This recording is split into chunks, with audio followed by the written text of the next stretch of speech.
أعوذ بالله من الشيطان الرجيم.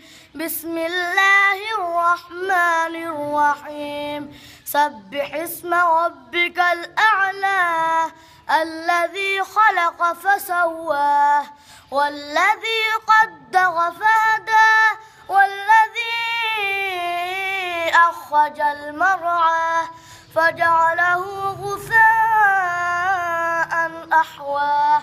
سنقرئك فلا تنسى إلا ما شاء الله إنه يعلم الجهر وما يخفى.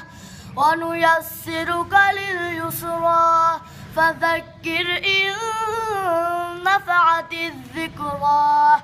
سيذكر من يخشى ويتجنبها الأشقى الذي يصلى النار الكبرى ثم لا يموت فيها ولا يحيا. قد أفلح من تزكى وذكر اسم ربه فصلى. بل تؤثرون الحياة الدنيا والآخرة خير وأبقى. إن هذا لفي الصحف الأولى صحف إبراهيم